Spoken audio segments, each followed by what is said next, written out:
ভাই আপনি কি ঘুমাচ্ছেন? ওয়েট আরাম চিন্তাটা শেষ করি। বলেন। আপনি এখনই জ্যোতি আপুকে একটা মেল পাঠান এবং আমাকে সিসিতে রাখুন। ওকে বাবা প্রথম মেলেই মিস জ্যোতি, নিশ্চয়ই কোনো কাহিনী চলতেছে। কাহিনী শুনছেন? না ভাই, জানেন না? না। সম্পদ ভাই যে মেলে যে নতুন যে আমাদের কলিগ আসছে ওনাকে মিস জ্যোতি লেখছে, বুঝছেন? আসলে কি? হ্যাঁ, বুঝছেন তো ব্যাপারটা? জি ভাইয়া। মিস মানে কোনো একটা ব্যাপার আছে, বুঝছেন? আসলে কি বলছেন? মিস হয় নিজেই কিন্তু অফিসে এই প্রপাগান্ডা ছড়াইছে, হয় নিজেই। জ্যোতি বলছেন? একটু বেশি করতেছেন না? একটু বেশি হইতেছে না এখন এগুলা? কাজ কাম নাই নাকি অফিস? কি ভাই বাদাম খাইতেছেন নাকি?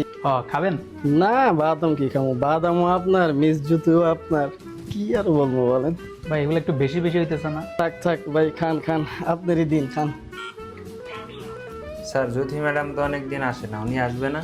এটা আমি কেমনে জানি? আপনি তো মেইলে লেখেন মিস জ্যোতি, ভাবলাম আপনি যদি জানেন।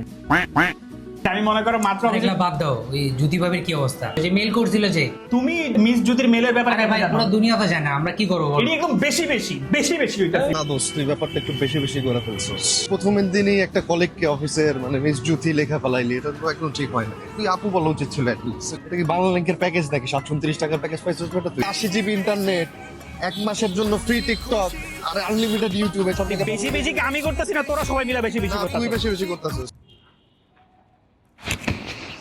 এক্সকিউজ মি আপু, একটু শুনেন। জি বলেন। আমি আসছি আপনাকে সরি বলতে। যেদিন থেকে আমি আপনাকে মিস জ্যোতি লিখে ইমেল করেছি সেদিন থেকে পুরো অফিসটা আমার মাথায় উঠে নাচতেছে। স্টাফ থেকে শুরু করে রিক্সাওয়ালা পর্যন্ত সবাই আমাকে এটা নিয়ে পিঞ্চ করতেছে। আমি আমার মেলটা উইথড্র করলাম। আমি এখন অফিসে গিয়ে জ্যোতি আপু লিখে একটা মেল করবো। হ্যাঁ সরি আপু। আচ্ছা ভাই, ইটস ওকে।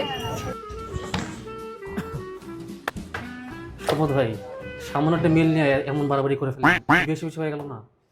না করলেও পারতেন না তো বাড়াবাড়ি, সামান্য একটা মেল।